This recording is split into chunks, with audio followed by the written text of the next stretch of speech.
Welcome back to Seahawk Boys TV. Great to be with you guys. Great to be back on here. Time for another Seahawks video, another off-camber Seahawks video, another video where you get perspectives that you're not going to get from any of the other retard channels like Hawk Blogger and Dan Veens and Seahawks Brandon Nelson. You're actually going to get the truth. You're actually going to get the information that maybe you don't want to hear, but is probably closer to the truth. And you're going to get something that you just don't get with them, which is honesty and intelligence. Okay, so that's multiple things you don't get with them. Anyway, the subject of today's video is very interesting. It's a very, very important subject thing that came up a couple of days ago. A couple of days ago, the Minnesota Vikings signed wide receiver Justin Jefferson to a brand new contract, making him the highest paid non-quarterback in NFL history. And of course, there was all kinds of Seahawks-oriented stuff out there, all kinds of responses. Oh, what does this mean for the Seahawks? What does it mean for DK Metcalf? What should it mean for DK Metcalf? I'll tell you what it should mean. It should mean that they trade him.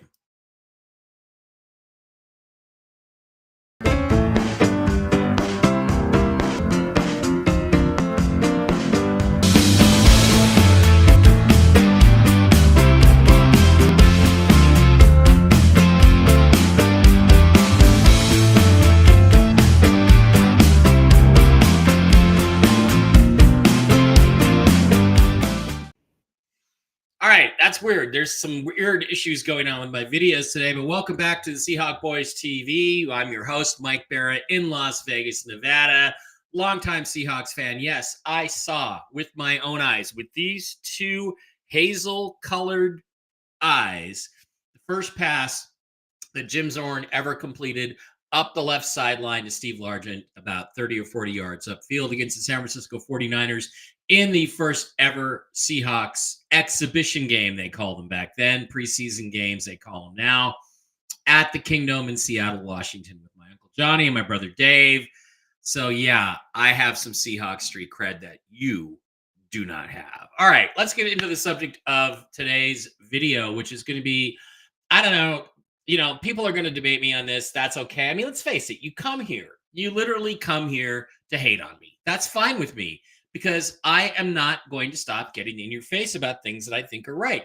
I sincerely hope that my criticisms of the Seahawks are all wrong. I sincerely hope that somehow Sam Howell or Geno Smith is a unicorn, that they become a good quarterback, that we don't have the issues at quarterback that I think we're going to have, and that we get beyond the 7-10, 10-7 floor ceiling that I see this team at right now, even with improvements in coaching from Mike McDonald over Pete Carroll. I sincerely hope I'm wrong. If I am, I will be happy about it, and I will be singing the praises of Geno Smith and Sam Howell or whoever is the big star, but I just don't think it's going to happen. Somebody was kind of on me on Twitter X. He always says this about the quarterback, and we'll talk about that in a minute. And it's like, well, yeah, because the problem hasn't been addressed yet. Yeah, that's why. All right, let's go into it right away. According to John Frischella Football, who I find amusing, if not a little bit of a crackpot, but I do find him amusing. The Minnesota Vikings on June 3rd have just made Justin Jefferson the highest paid non-quarterback in NFL history. 4 years, $140 million for arguably the best individual player in the game. Well, that is arguable, and we are going to argue it. He then goes on to post some context on why Justin Jefferson deserves the biggest contract for a non-quarterback in NFL history. He's first all-time in receiving yards per game at 98.3. No other player in history has even averaged 90 yards per game, yet let alone the 98.3. Pro Bowler in all three of his healthy NFL seasons. Well, that's part of the reason why you don't pay him. He's only had three healthy seasons out of 5. Offensive Player of the Year in 2022. Only the 5th player in league history to have over 1,000 receiving yards in his first 4 seasons in the league. Youngest player of all time to lead the league in receptions and receiving yards in the same season. 7 broke 4 Vikings franchise records in 2022, which, considering that's a team that had Chris Carter and Randy Moss, a couple of Hall of Famers, that's pretty impressive. Most receiving yards in the first 3 seasons of a career in NFL history. Most 100-yard games in his first 3 seasons in the NFL. Almost 1,100 yards receiving last season and only 10 games played. One of the greatest starts to a career of all time. Well, yeah, I'm going to take issue with that. And now the NFL wide receiver salaries as they stand for the 2024 season in total cash via SpoTrack. Why don't they call it Sport Track? What the fuck is SpoTrack? What does that mean? Anyway, Justin Jefferson, $38 million. Stephon Diggs, $29.7 million. Michael Pittman, $28 million. Calvin Ridley, $25 million. Marvin Harrison, I think that's his rookie total. I don't think Marvin Harrison gets paid $23.3 million this year, does he? Keenan Allen, $23 million. Mike Evans, $23 million. Deebo Samuel, $22 million. T. Higgins, $22 million. Devonta Smith, $21 million. Notables not in the top 10. A.J. Brown, Cooper Kupp, Tyreek Hill, C.D. Lamb, Amon-Ra St. Brown, Devontae Adams, DJ Moore, Brandon Ayuk, and DK Metcalf should be added to the list because he's better than most of those guys. So, okay, what's the issue? What's the problem? Well, we'll talk about that in a minute. Let's go over to Over the Cap and see what the writers over at Over the Cap have to say about this new contract. Thoughts on Justin Jefferson's $140 million contract extension with the Vikings. Jason Fitzgerald, who owns the site. The Vikings and wide receiver Justin Jefferson agreed to a historic 4-year, $140 million contract today that really creates on the rare true market moving contracts. That's not English. Something we have not really seen at the receiver position since the days of Larry Fitzgerald in his prime. Pro Football Talk has the breakdown of the contract so we can evaluate just how strong this contract really is. The wide receiver market has been one of the most difficult markets to really explain due to the contract signed by Tyreek Hill and Devontae Adams in 2022 that had paper APYs of $30 million and $28 million per year, respectively. However, upon closer look at the contract breakdowns, the legitimate values on those deals were more in the range of $25 and $22.5 million per year. Is that a weird precedent where many receivers in the NFL are receiving balloon salaries on the back end of their contracts to artificially inflate the values of the contracts, which makes it harder to understand where the market truly is. Jefferson's contract does not use those same mechanisms to inflate the annual value of the contract. I would consider the wide receiver market prior to this deal to be around $28.5 million per year for a top player. That would include Amon-Ra St. Brown at a true value of $28 million. Jalen Waddle at $28.5 million, A.J. Brown at $28.4 million. To get from $28.4 to $35 million a year would indicate a 23.2% market increase, which is absolutely gigantic. You simply do not see moves like that today because it is rare for a player to have that kind of leverage on his team, nor for a player to have a skill level that has consistently been better than anyone else at the position. The cash flows on this one obliterate the current market deals. Justin Jefferson's first year is $18 million compared to $14.5 for Amon-Ra St. Brown and $16 million for Jalen Waddle. Second year, it's $50 million to $31 and $33 respectively. Third year, $76 million compared to $60 million. Year 3, which he's probably not ever going to really see, $106 million compared to $84, $84, and $80. And it just goes crazy. This brings us back to the point that was made, perhaps mistakenly, by Vikings GM Kwesi Adofo-Mensah, DEI hire, where he indicated that Jefferson did deserve to be compensated as one of the highest paid players in the NFL, which I said at the time meant the Vikings had to use Nick Bosa as a comp, and that is exactly what they did. Cash flows between Bosa and Jefferson are relatively equivalent. Should the Vikings have done this contract sooner? I would think so, but it depends on how focused Jefferson's side was on matching or exceeding Bosa from the start. I know people are seeing this as a launching point for Jamar Chase, CeeDee Lamb, etc. While it may happen, I really don't see that. Well, that's the way it goes in quarterback position. Jefferson's numbers since he came into the league really blow away the rest of the league. He's averaged 98.3 yards per game. His last 3 times, he's third with 84. If you're one of the teams with a great young wide receiver and you go above this deal, you're making a mistake. overall, I think that we're going to see much more discussion in the next 2, 3 years about the value of a top wide receiver. While that is a discussion for another time, receiver is now established far and away as the second most important position on offense. Ultimately, this is a great deal for Jefferson, and I think for the few high-end players around the NFL, that they can find the circumstances to hold out for value. Okay, so actually, he's getting paid more than some quarterbacks on this. So, all right, that's great. That's the over the cap guy's value. And if you look again, if you look at the Vikings salary cap situation, if you look at 2024, Justin Jefferson has only got an 8.62 salary cap number, which is 8.6 million, 8.612. In 2025, he goes to 15. In 2026, he goes to 39 million. In 2027, he goes to 43 million. In 2028, he goes to 47 million, and in 2029, he's back down to 6 million. So this is a long-term deal with large cap numbers attached to it, but the first couple years really aren't too bad at all, assuming this is updated. And I do believe it is updated because he wasn't signed for the next 4 or 5 years. So, you guys come here to get a perspective that is different than everybody else. And I'm going to give it to you right now. So let's go back to the John Frisella statement. Let's go back to why he should be paid, why Justin Jefferson should be paid more than any other position player in the NFL. First all time in receiving yards per game. No other player in history has even averaged 90 yards per game. Offensive player of the year. That's an award made by sports writers. Pro Bowler in all 3 of his healthy NFL seasons.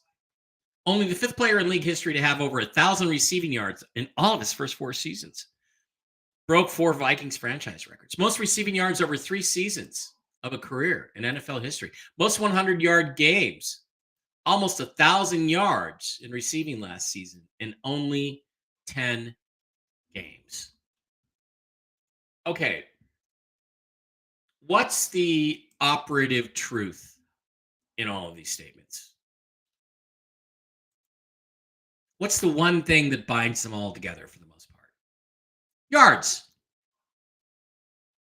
Yards do not win football games. They don't even come close to winning football games.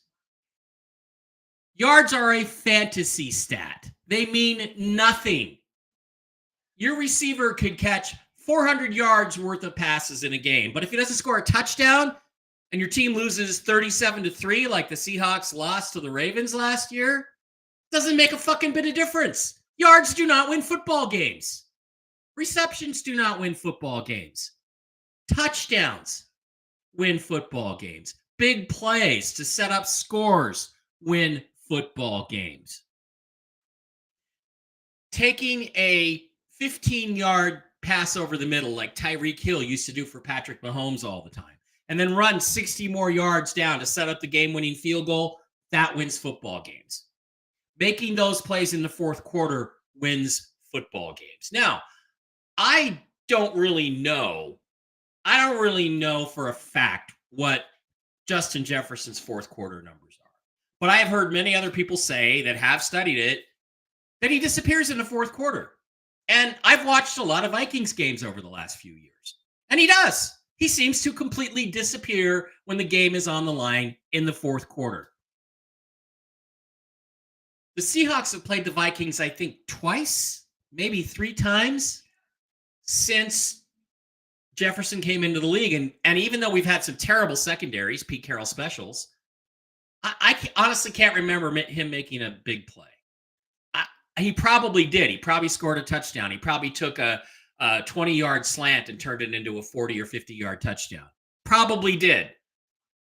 But they were not significant impacts on the game because the Seahawks probably gave those up on like literally every drive. So when you start looking at the stuff that actually makes a difference, because what is a quarterback? What do quarterbacks do that's most important? They score touchdowns. and they don't turn the ball over. Those are the two most important things. That's why I think touchdown to interception ratio is so important. That's why CJ Stroud, who could have and should have been a Seahawk, video on that coming, is the most extraordinary rookie quarterback I've ever seen. He's generational, if not an all-timer already. His touchdown to interception ratio is 4-1 as a rookie. Unbelievable. So a quarterback that can throw touchdown passes, especially run for touchdowns, especially set up touchdowns, field goals, and extra points to win football games is crucial. The same thing applies to wide receivers and a quarterback who doesn't turn the ball over, doesn't fumble it when he gets hit, doesn't rush it and throw interceptions like, I don't know, Sam Howell. That's critical. So let's take a look at Justin Jefferson's touchdowns. Let's take a look at the big plays he's really made. And again, I'm not putting a temporal metric on this. I could. I bet I'm going to do some research, and I bet we'll find out that Justin Jefferson's numbers are fantastic in the first and the second and the third quarter and fall off in the fourth quarter, because that's been my impression of it. But let's take a look at, who's caught the most touchdown passes in the NFL since 2020. Let's just slide on down here and take a look. Oh, look, it's Davante Adams is number one. Davante Adams. Gee, is that a shocker to anybody? Because guess what? Davante Adams is going and deserves to go to the Hall of Fame. Mike Evans has 51. Mike Evans has 46. Tyreek Hill, who I think is the best receiver of this generation, has 44. Travis Kelce, probably the best pass-catching tight end, certainly in the last 10 years, 37. Stephon Diggs. What is he, a Texan now? Used to play for the Chiefs, didn't he? Bills, 37. Oh, who's sixth? 1, 2, 3, 4, 5, 6. Sixth. DK Metcalf has 36 since 2020. Adam Thielen, 34. AJ Brown, 34. Tyler Lockett has 32. CeeDee Lamb has 32. Cooper Kupp has 30. Oh, and right tied with him for like 10th or 11th place is Justin Jefferson. 1, 2, 3, 6, 7, 8, 9, 10, 11, 12. Jamar Chase is right behind him. Jamar Chase has missed a lot more games with injuries. And then on down the line. Amon-Ra St. Brown has 21, but he's only been in the year a few years less. So where does this put Justin Jefferson in terms of the most important metric for a receiver, which is scoring touchdowns? Puts him in the middle of the pack. Puts him behind DK Metcalf. Puts him behind a whole bunch of guys who aren't getting paid as much as Justin Jefferson.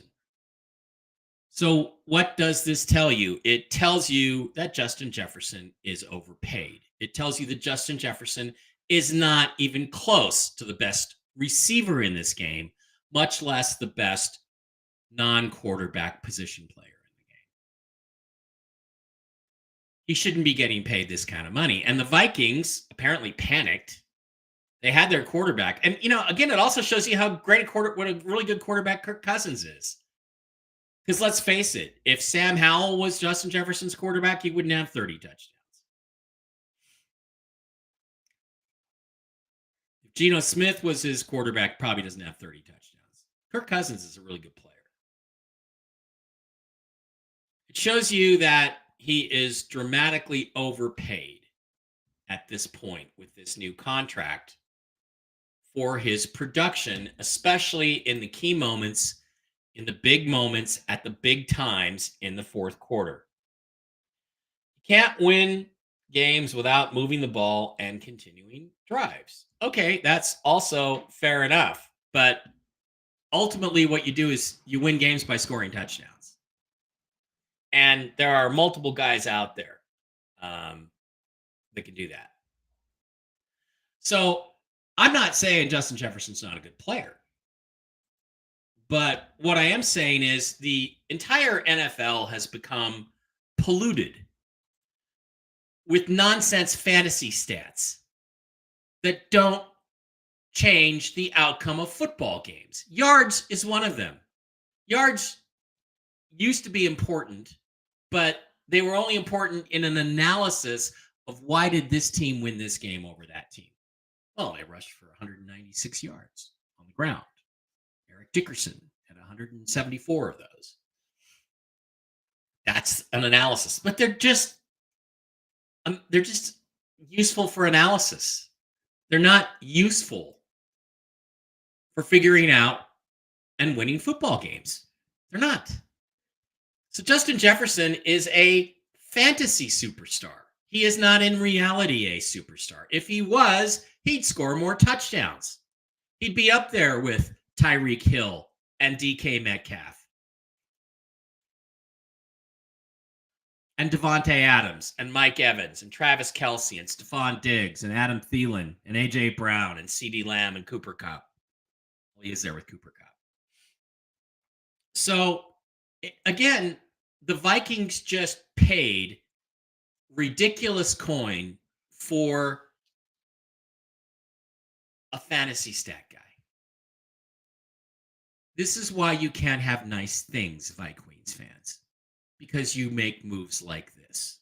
Now, personally, I've always felt, and I've been saying this for years, that Justin Jefferson is the most overrated player in the NFL. The reason he's the most overrated is because of the yards. It totally distorts people's concept of his value. And unfortunately, that seems to have creeped into the thinking of the Vikings GMs. Now, is this a thing where, I think I'm right and every GM in the NFL is wrong? No, I'm not sure every GM in the NFL would have given this guy this contract.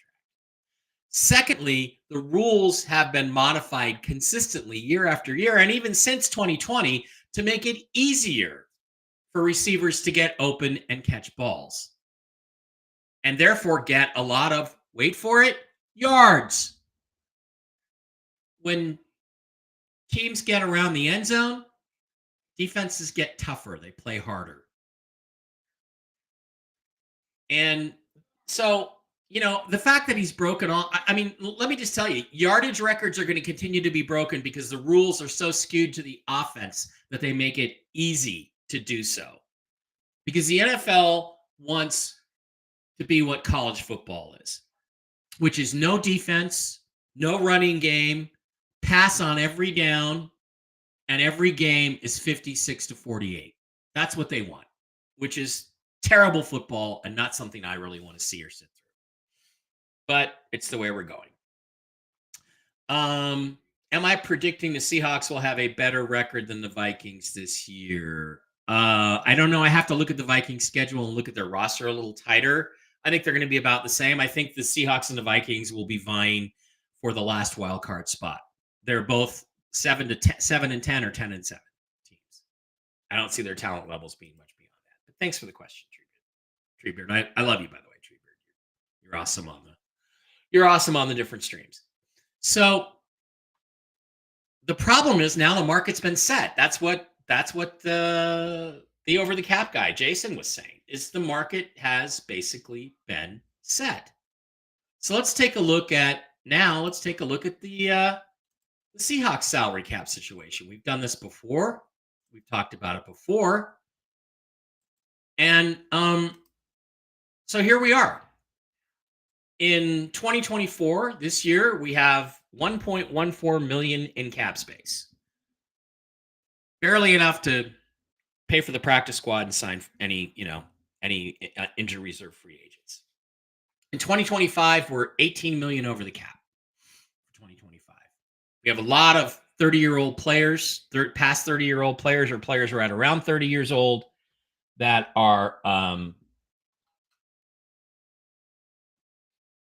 definitely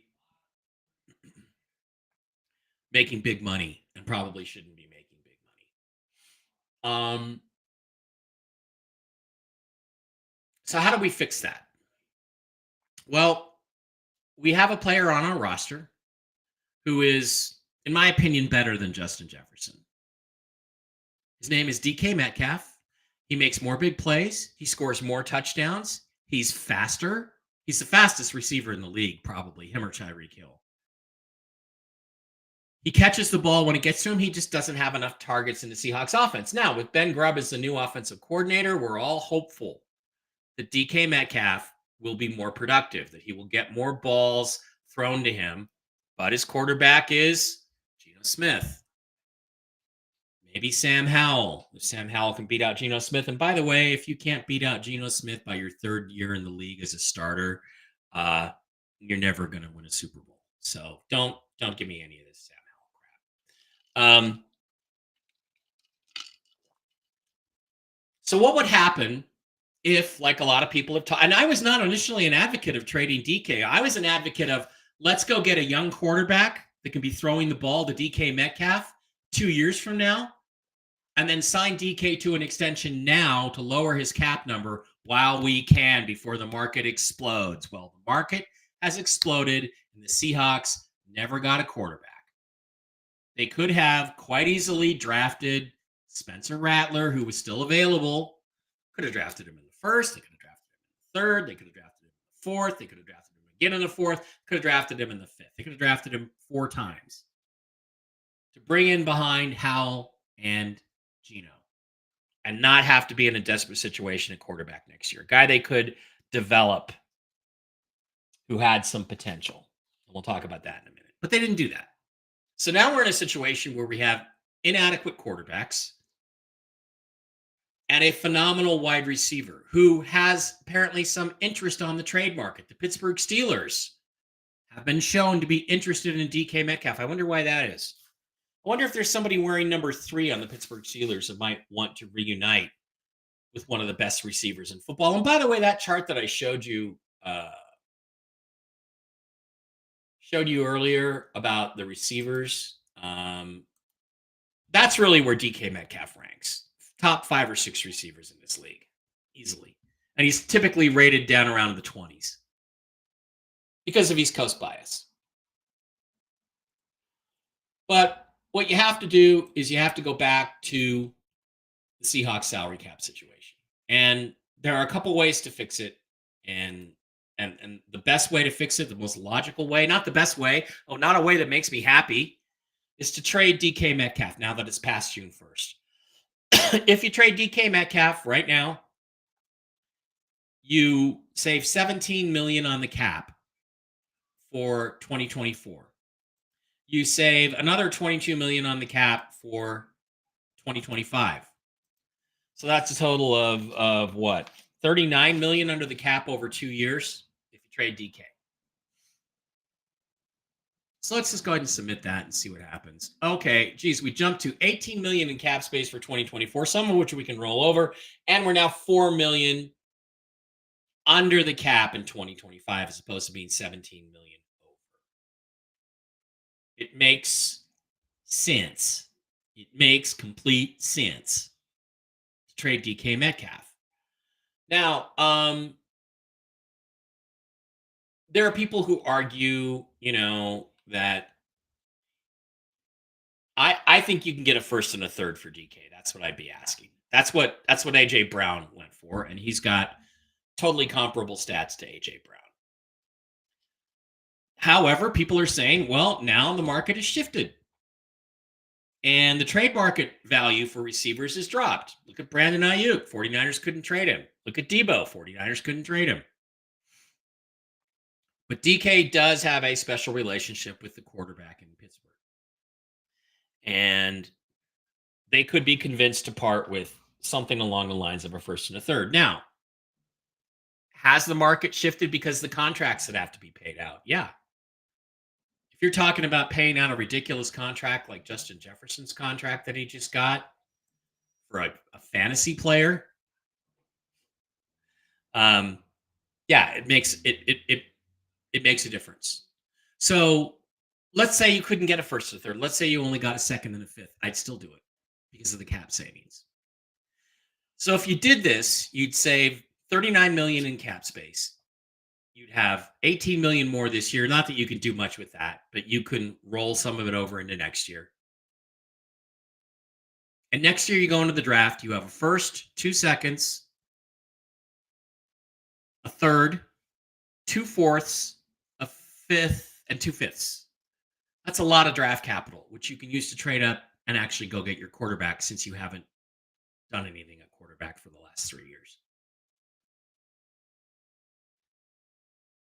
And you can then replace DK with another receiver off the street, or you can replace him with somebody that you draft with some of those draft picks because you're not going to have to spend them all to get up and get the quarterback you want.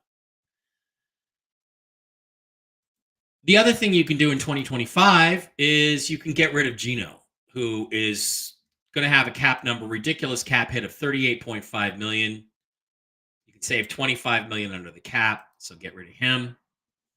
You cut loose your other over 30 overpaid players. Tyler Lockett, $17 million savings. Draymond Jones, $16.5 million savings. Leonard Williams, who you overpaid for, $12.5 million savings. And you have $75 million and 1, 2, 3, 4, 5, 6, 7, 8 draft picks in the first 5 rounds and $75 million to go get a new wide receiver number 1, a new quarterback number 1, and fill in these other positions. And the reality is, look, you drafted Byron Murphy this year. All I'm hearing about is how fantastic Byron Murphy is. What a great pick he was. Well, then you don't really need Draymond Jones and Leonard Williams. You fill in those spots with the Rayshon Jenkins of the world. And where's the other guy from Michigan?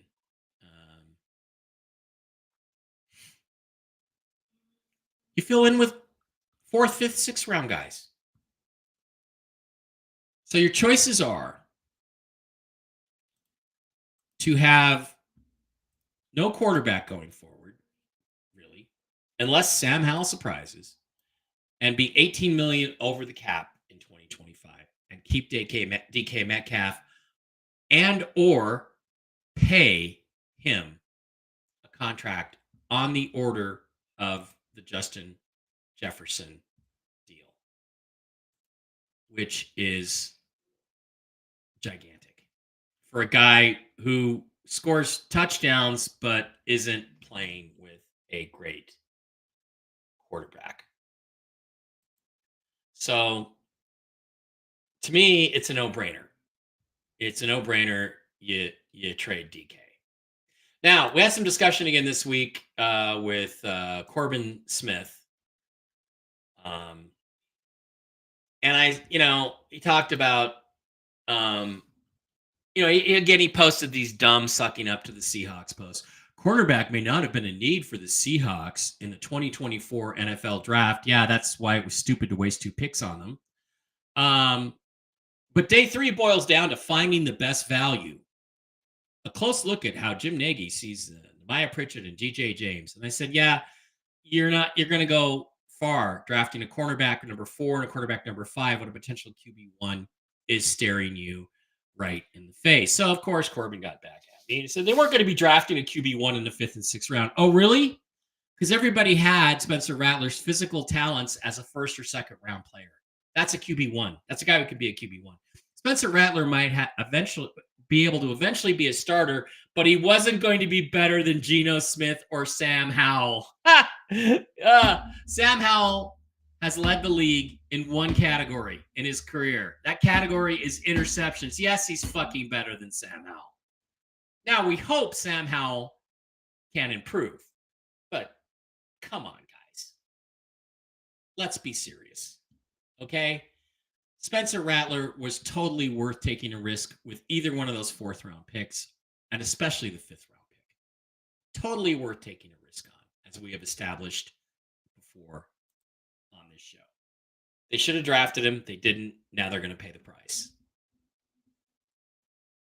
So I guess it comes down to, do you want to keep DK Metcalf and have a couple of below average quarterbacks throw him the ball and pay him one of the most exorbitant salaries in the NFL to keep him? Because you're going to have to pay him something close to what Jefferson is making to keep him. Because DK knows his worth. I guarantee you, DK looks at those and says, Justin Jefferson, oh yeah, lots of yards. which is great if you're playing fantasy football. But in terms of winning football games, I score way more touchdowns than him. Over the same course of the last 4 years, he's scored 6 more touchdowns than Jefferson, even though he's missed games with injuries. He's a better player than Justin Jefferson, better receiver. So you can keep DK and overpay him. And then you're not going to have the cap space to add new players next year. You're going to be $18 million over the cap. And you're not going to have the draft picks that you would get. I think you can get at least at minimum second and a fifth, and probably a first and a third for DK. So again, were I the GM, I'm trading DK. I don't want to. What I wanted them to do was to get a quarterback in the last 3 years that could just be coming into his own with 27 and 28-year-old DK Metcalf. But now, if they get a quarterback next year, DK is going to be 29 before he's ready, or 30, and making, $68 million a year under your cap, or whatever it's going to be. That's not going to work. So the smart move, the smart decision, the painful decision is to trade DK Metcalf. That's the painful decision, but that's what has to happen. Will they do that? No, because I think John Schneider is a clown. So I think what we're stuck with is same situation at quarterback. DK, we're either going to lose him for nothing or overpay him. Because these guys are delusional. They're as delusional as Hawk Blogger and Dan Veens and Seahawks retard Nelson, and thinking that this team is a contender. Well, they are a contender. For a wild card spot, maybe if everything falls into place, they are not a Super Bowl contender. The Seahawks are not close to winning a Super Bowl and will never be again until they fix the quarterback position with a star player, a top 10 quarterback. And right now they don't have that. And they've done nothing to go get one. So here we are. All right, that's what I got for you today. I just think the better scenario is I want my 8 draft picks next year and my $75 million to spend. And I'll find a quarterback, a wide receiver 1, a wide receiver 3, because Jackson Smith-Njigba should be number 2 by then, and a couple of defensive linemen out of that group. Out of all those picks and all that money, that's what I'm doing with it. Football Talk with Bo says, I was saying last season they should have DK as a real trade option. Yeah. It was a little early because we had to give Geno a chance to reach his 2022 level again. Even though, in 2022 his stats were great, but he didn't play at all well in big games. Because that's Geno. That's who he is. That's why he's not a top 10 quarterback in this league. He's not a star. He's not elite. I think that would have been a little early, but I do think the time is ripe now, and they've got to have some plan. They can't plan on going in to 2025, over the salary cap by $18 million. Let's go back. Let's just quickly go back and see what happens, because this should be interesting. Okay, let's go to 2025. We keep DK. But we still cut Lockett and Draymond and Leonard Williams, and then we got $28 million in cap space to spend. The only way we get more than that that's significant is Geno. And then we have $53 million, which is about what they have every year to spend. So they'd be okay, but they wouldn't have the extra draft picks from trading DK. The question is that we don't know the answer to is, are they even listening to offers? There was a rumor that they were. There was a rumor they told the Steelers, get back to us after June 1st. Let's see if they do. Treebeard, Mike, could you do a breakdown on the Cowboys next? Trading away Pollard and bringing Zeke back, they are hopeless. Yeah, Zeke is done. I don't know why they would spend money on Zeke. But There is some thought. There is some thought that they are going to let Zach play out his deal. Dak, not Zach. Dak play out his deal and go after like Quinn Ewers, who I was very impressed with in the college football playoffs last year. And CD Lamb, I think CD Lamb's a good player. I don't think he's a great player. I think he's more like Jefferson. He's a big yards guy, not as much on the touchdown. Football talk with Bo. You knew by midseason that the O-line, based on the injuries, wasn't going to give Geno the time to utilize DK's speed, though. He had time.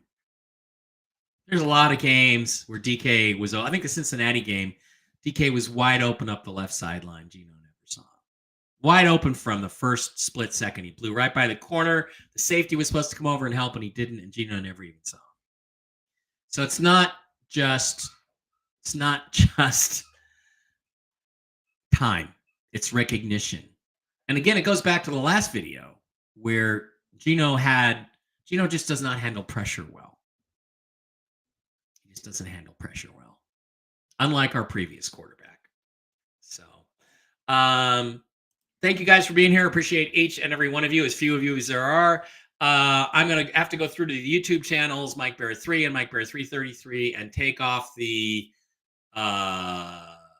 no, it's not made for kids. Change it to yes, it's made for kids. Change it. I don't know why it does that in my automatic setup on Restream, but so you can go in and comment, like, subscribe, comment, call me an asshole, call me whatever you want. But look, the hard choice is the best thing for the Seattle Seahawks long term, the absolute best thing for the long-term future and short-term over the next couple of years future of the Seattle Seahawks is trade DK Metcalf if you can get a second and a fifth or a first and a third out of the deal, make the deal, save the salary cap space, cut the other older players, including Geno Smith, next year, and take the $75 million and the 8 draft picks and finish off your roster. Go get your quarterback. Go get another receiver. And there's a lot of good receivers coming out this year, next few years.